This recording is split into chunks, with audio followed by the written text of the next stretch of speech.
Good morning students. आज की class में हम लेक्चर 4 के बारे में एक्सप्लेन कर रहे हैं। जो हमने लेक्चर 4 बना भी दिया था वैसे आप लोगों को, लेकिन उसमें थोड़ी क्लियरिटी की प्रॉब्लम आ रही है। तो एक बार उस लेक्चर को थोड़ा सा बड़ा कर जैसे उसमें हमने कुछ क्वेश्चन एक्सप्लेन किए थे, तो आज उससे थोड़ा ज़्यादा क्वेश्चन ले लेंगे और लेक्चर 4 में जो पढ़ाया गया था उसको रिपीट भी कर रहे हैं। तो देखिए आप लोग, लेक्चर 4 के अंदर हमने जैसा एक्सप्लेन किया था question number 11 to question number 13.1 exercise का। तो एक बार हम वापस रिपीट कर देते हैं। क्वेश्चन नंबर 11 क्या कह रहा है, देखिए ये क्वेश्चन नंबर 11 थे आपके पास। ये वेक्टर आपको बोला गया है, वेक्टर ए यानी सदिश ए, ये अपने पास है 2i cap minus 3j cap plus 4k cap, और वेक्टर बी ये अपने पास माइनस का 4i cap plus 6j cap minus 8k cap.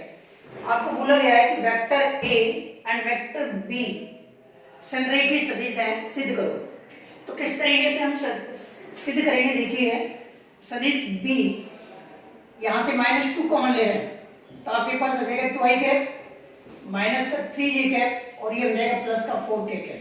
तो आप देखिए यहाँ से vector b is equal to lambda और ये वेक्टर a बन रहा है। तो यहाँ से कंडीशन क्या बन गई कि वेक्टर b प्रोपोर्शनल है वेक्टर a के। यहाँ पर बता देंगे कि जहां लैम्डा इज इक्वल टू -2 यानी b a के क्या है, प्रोपोर्शनल है, और b जब a के प्रोपोर्शनल है तो वो दोनों सदिश क्या होंगे, संरेखीय सदिश होंगे।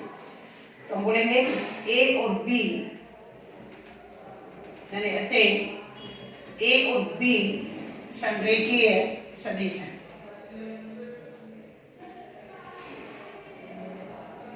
तो इस तरीके से हम सॉल्व करेंगे। ये क्वेश्चन नंबर आपका 11 तो गया है। एक दूसरा भी मेथड है कि हम किस तरीके से इसको सॉल्व कर सकते हैं। ये जैसे मेथड नंबर फर्स्ट है और मेथड नंबर सेकंड के अकॉर्डिंग हम करना चाहें तो किस तरीके से सॉल्व करेंगे, देखिए आपको उसमें रेशियो से आप सॉल्व कर सकते हैं। जैसे आप यहाँ पर देखिए a1/a2 मतलब i के कोएफिशिएंटों का रेशियो 2/-4 तो माइनस का 1/2, b1/b2 ये -3/6 तो माइनस का 1/2, और c1/c2 आप देखिए 4/-8 तो ये भी माइनस का 1/2। तो यहाँ से आपके पास कंडीशन आ रही है कि a1/a2 is equal to b1/b2 is equal to c1/c2 is equal to -1/2। तो हम बोलेंगे कि अतः सदिश a और सदिश b संरेखीय सदिश है। सदिश a और सदिश b क्या है, संरेखीय सदिश है। इस तरीके से हमको एक्सप्लेन करना है। ये मेथड नंबर सेकंड से हम आपको एक्सप्लेन करा देंगे। आपको एक नंबर में छोटा क्वेश्चन बढ़ा सकते हैं, आपसे पूछा जा सकता है कि a और b संरेखीय सदिश है या फिर समांतर सदिश है, ये भी बोला जा सकता है। तो लैम्डा का मान ज्ञात करो। जैसे यहाँ पर कोई भी वैल्यू हटा दी, मैंने ये हटा दी लैम्डा, और आपको बोल दिया गया a और b क्या है, संरेखीय सदिश है, तो लैम्डा का मान ज्ञात करो। या समांतर सदिश है तो लैम्डा का मान ज्ञात करो। तो कैसे ज्ञात करेंगे, देखिए 2/लैम्डा। इसमें एक नंबर के क्वेश्चन के बारे में एक्सप्लेन कर रहे हैं। ऐसा क्वेश्चन पढ़ सकता है कि दो सदिश दे सकते हैं, इनमें से कोई भी एक कोएफिशिएंट, एक गुणांक को हटाकर उसकी जगह लैम्डा लिख दिया, k लिख दिया, कुछ भी लिख दिया जाएगा, और आपसे पूछा जाएगा कि कांस्टेंट की वैल्यू फाइंड आउट कीजिए यदि सदिश a और b संरेखीय है या फिर समांतर सदिश है। तो आप देखें a1 a2 आ गया 2/लैम्डा, b/b2 आ गया -3/6 यानी माइनस का 1/2। अब आप देखिए कि क्वेश्चन में जैसे बोल दिया जाएगा कि a और b संरेखीय सदिश है या फिर समांतर सदिश है, तो आपके पास आ जाएगा a1/a2 is equal to b1/b2। तो ये आ जाएगा 2/लैम्डा और ये माइनस का 1/2, क्रॉस मल्टीप्लाई कर लेंगे तो लैम्डा इज इक्वल टू -4। ये आपका आंसर है। इस तरीके से हम क्वेश्चन सॉल्व करते हैं। अब आप देखिए क्वेश्चन नंबर 12। क्वेश्चन नंबर 12 के बारे में हम एक्सप्लेन कर रहे हैं। पहले तो ये समझे कि क्वेश्चन नंबर 12 है क्या, क्या कह रहा है। तो क्वेश्चन नंबर 12 देखिए आप लोग, यहाँ दो बिंदु हैं जिनकी स्थिति सदिश आपको दे रखा है। पहला क्वेश्चन है P बिंदु का स्थिति सदिश दे रखा है, ये आपको दे रखा है i cap plus 2j cap minus k cap, और ये Q बिंदु है जिसका स्थिति सदिश दे रखा है माइनस का 4i cap plus 6j cap और -8k कैप। यानी P बिंदु का स्थिति सदिश i + 2j - k और आप लोगों को बोल रहा है कि बिंदु का स्थिति सदिश माइनस का, यहाँ पर हमने ये आएगा माइनस का i cap plus j cap और ये है plus k cap, i cap plus 2j cap minus k cap और minus i cap plus j cap plus k cap, ये दोनों बिंदु के स्थिति सदिश दे रखा है और यहाँ रेशो भी दे रखा है। को मिलाने वाले रेखाखंड को 2:1 में विभाजित करने वाले बिंदुओं के स्थिति सदिश ज्ञात कीजिए। दो अलग अलग कंडीशन दे रखी है, एक बार अंतिम विभाजन की है और एक बार बाह्य विभाजन की है।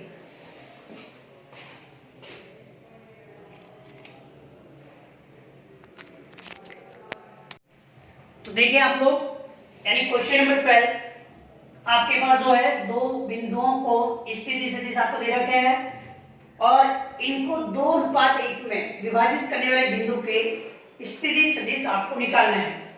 तो देखिए आप लोग कैसे निकालेंगे। पहली कंडीशन है अंत्य विभाजन के लिए, अंत्य विभाजन, अंत्य विभाजन में बिंदु जो R है उसके स्थिति सदिश R वेक्टर ये अपने पास है। देखिए भैया से आपके पास m वेक्टर, इसको ले रहे हैं हम a और इसको ले रहे हैं b, तो आप यहां से m b vector plus n a vector upon m plus n, हमने आप लोगों को ये पहले बता दिया था ये फॉर्मूला। तो आप देखिए यहां से कि r वेक्टर आपको फाइंड आउट करना है, तो m की वैल्यू दे रखी है क्वेश्चन में 2, b वेक्टर हमारे पास आ गया माइनस का i के plus j cap plus k cap, n की वैल्यू 1 और a वेक्टर आ गया i cap plus 2j cap minus k cap upon n plus n, तो 2 प्लस 1, तो r वेक्टर आ गया, यहाँ से मल्टीप्लाई कर रहे हैं माइनस का 2i cap plus 2j cap और 2k cap plus i cap plus 2j cap minus k cap upon 3। आप देखिए r वेक्टर यहाँ से सॉल्व करेंगे माइनस का 2i प्लस i, तो माइनस का i कैप 2j कैप तो 4j कैप और यह है प्लस k कैप अपॉन 3। तो अलग अलग डिवाइड करेंगे तो माइनस का 1/3 i कैप, 4/3 j कैप और 1/3 k कैप। तो ये उस कंडीशन में बिंदु के स्थिति सदिश आ गए जब अंत्य विभाजन चल रहा है। लेकिन अगर बाह्य विभाजन चल रहा है तो फिर कैसे सॉल्व करेंगे, इसी से आगे कंटिन्यू करेंगे बाह्य विभाजन के लिए। तो क्वेश्चन नंबर 2 है अपना बाह्य विभाजन। तो बाह्य विभाजन के लिए आप देखें कि बाह्य विभाजन में केवल चेंजिंग क्या आएगा, साइन चेंज हो जाएगा। तो आप देखिए यहाँ साइन चेंज करेंगे तो ये माइनस और यहाँ पर भी आपके पास क्या रहेगा माइनस।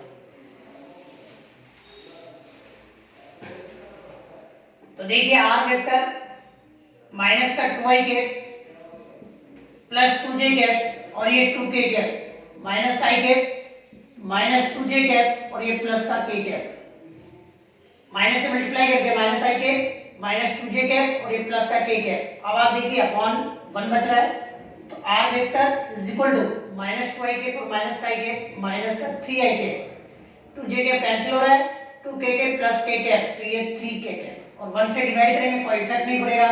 तो ये उस बिंदु उस कंडीशन में बिंदु R की स्थिति सदिश आ गया है जब PQ को बाह्य विभाजित कर रहा है। तो अंत्य विभाजन और बाह्य विभाजन दोनों के लिए हमने क्वेश्चन समझा दिया है आप लोगों को। अब मध्य बिंदु के निर्देशांक के लिए हम आप लोगों को समझा रहे हैं क्वेश्चन नंबर 30।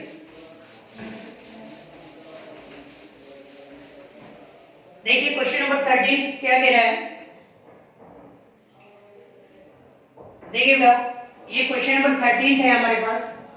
13 क्वेश्चन बोला गया है कि एक तो बिंदु P है जिसके निर्देशांक दे रखे हैं 2 3 4, यहां से बिंदु P का स्थिति सदिश आ जाएगा बेटा 2i cap plus 3j cap और 4k कैप, और Q बिंदु आपको दे रखा है 4 1 -2, तो यहां से OQ बिंदु का स्थिति सदिश आ गया 4i cap plus j cap minus 2k cap.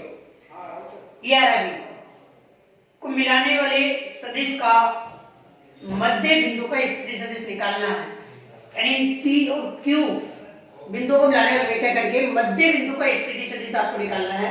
तो कैसे सॉल्व करेंगे, देखिए मध्य बिंदु का स्थिति सदिश पहले स्थिति सदिश निकाल रहे हैं और निर्देशांक पूछा जाए तो निर्देशांक भी हम आप लोगों को बता देंगे। जैसे जनरली हम इसको अज्यूम कर रहे हैं ए वेक्टर और इसको क्या अज्यूम कर रहे हैं बी वेक्टर। तो मध्य बिंदु का स्थिति सदिश अगर आर मध्य बिंदु है तो उसका स्थिति सदिश आर वेक्टर, तो A vector plus B vector upon 2।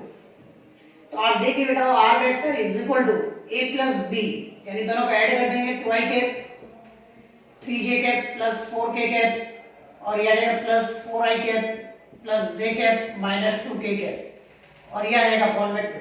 तो आप देखिए आर वेक्टर 2 और 4 कितना है बेटा 6i कैप 3j कैप और 1j कैप 4j कैप और 4 में से 2 माइनस कर रहे हैं तो 2k कैप अपॉन 2। अब आप देखिए आर वेक्टर 2 से डिवाइड कर रहे हैं 3i कैप 2j कैप और k कैप 2 से डिवाइड कर दिया देखो। तो ये मध्य बिंदु के स्थिति सदिश आ गए। अगर मध्य बिंदु के निर्देशांक पूछे जा रहे हैं तो कैसे निकालेंगे मध्य बिंदु के निर्देशांक। अगर स्थिति सदिश पूछा जाए तो यहीं पर आंसर हो जाएगा। अगर निर्देशांक पूछे जा रहे हैं तो आई कैप जे कैप और के कैप के गुणांक 3 2 1, ये मध्य बिंदु के निर्देशांक आ गए हमारे पास।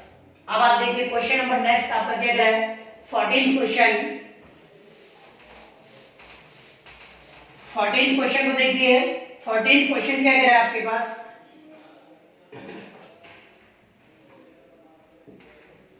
14th क्वेश्चन में बोला गया है कि एक त्रिभुज के देखिए शीर्षों के स्थिति सदिश दे रखे हैं।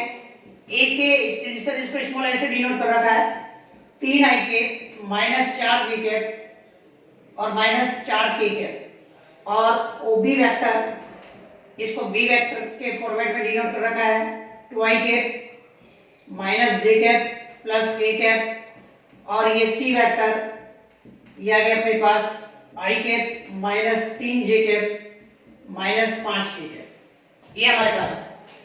तो आप देखिए भाई OA वेक्टर OB वेक्टर और OC वेक्टर हमारे पास है। किस तरीके से इसको आगे एक्सप्लेन करेंगे। आपको कह रहा है कि ये ABC जो त्रिभुज है एक समकोण त्रिभुज के शीर्ष है। त्रिभुज ABC एक समकोण त्रिभुज है, ये सिद्ध करना है। तो कैसे सिद्ध करेंगे सबसे पहले भुजाओं के स्थिति सदिश निकालेंगे। ये शीर्षों के स्थिति सदिश है, भुजाओं के स्थिति सदिश निकालेंगे। तो AB भुजा का स्थिति सदिश तो हमने आपको बता रखा है कि लास्ट वाले अंतिम बिंदु के स्थिति सदिश में से पहले वाले बिंदु के स्थिति सदिश माइनस करना है। OB vector minus OA vector.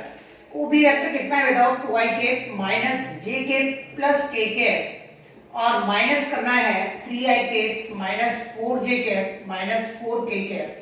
आप देखिए 2i cap minus 3j cap तो minus i cap minus j cap और माइनस माइनस हो गया प्लस, प्लस का 4 तो ये आ जाएगा plus 3j cap k cap और माइनस माइनस हो जाएगा प्लस 5k कैप।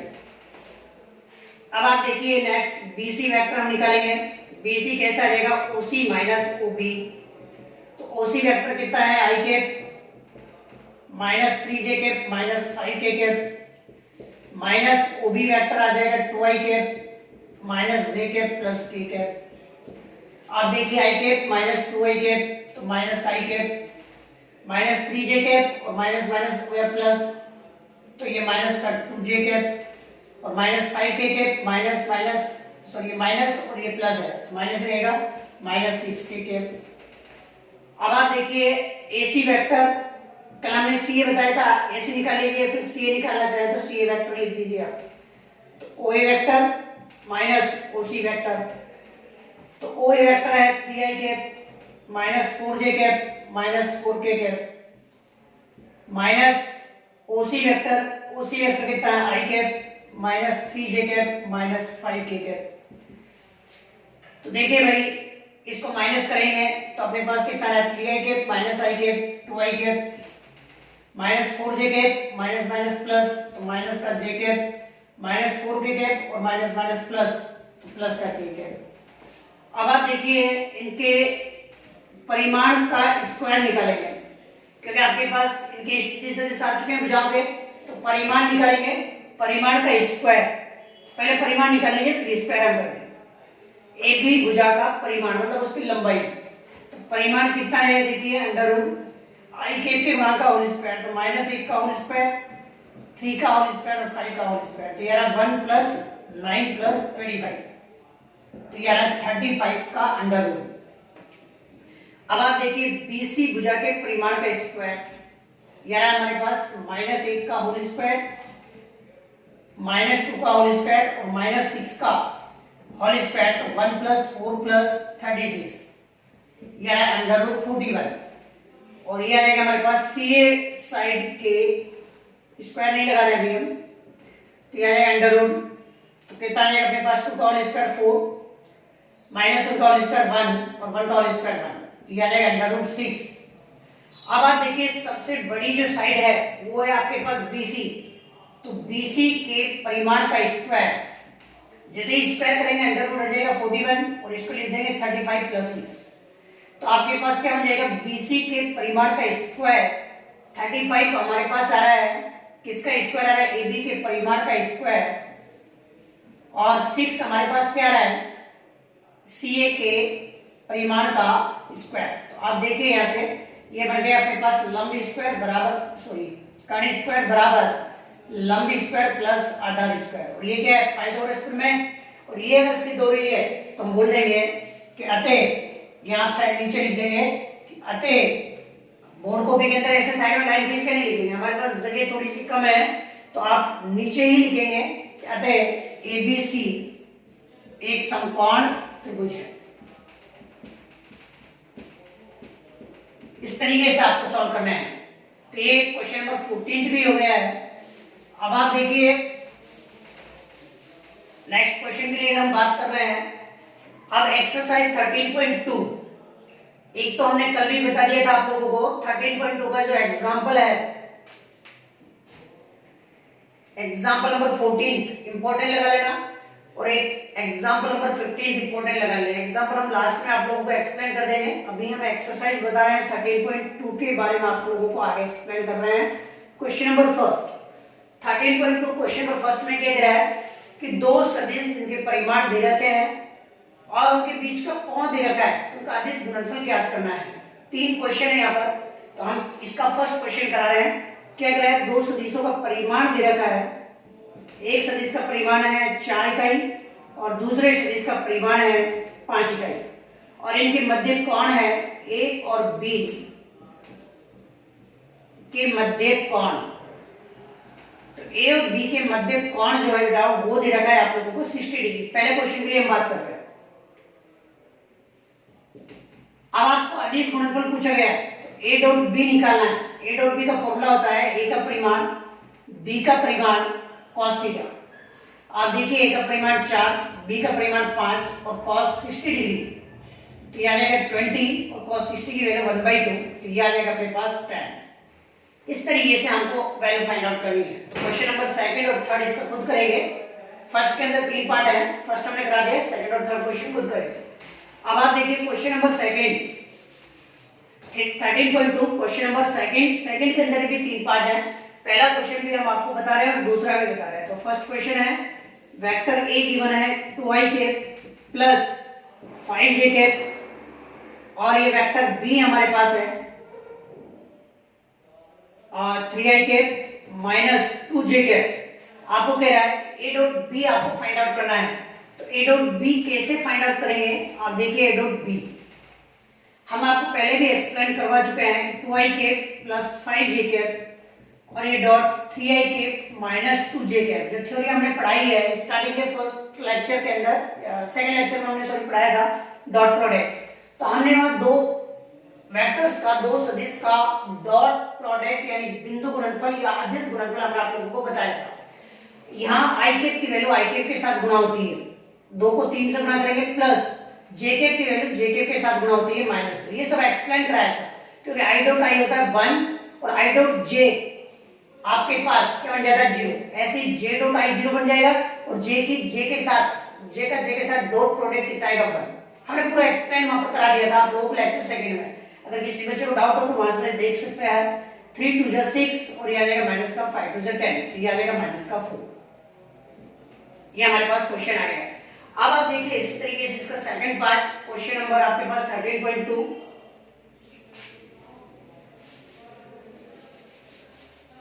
देखिए भाई सेकंड पार्ट हम बता रहे हैं। सेकंड पार्ट क्या कह रहा है कि यहाँ से 4i cap plus 3k cap और ये दे रखा है आपको i cap minus j cap plus k cap. तो किस तरीके से हमें डॉट प्रोडक्ट निकालना है, देखिए वापस a डॉट b आपके पास 4i cap plus 3j cap और dot product i cap minus j cap plus k cap. अब देखिए भाई i कैप की वैल्यू i कैप के साथ तो 4 इंटू 1, अब यहाँ j कैप नहीं है, सॉरी यहाँ k कैप है, j कैप नहीं है, 3k कैप।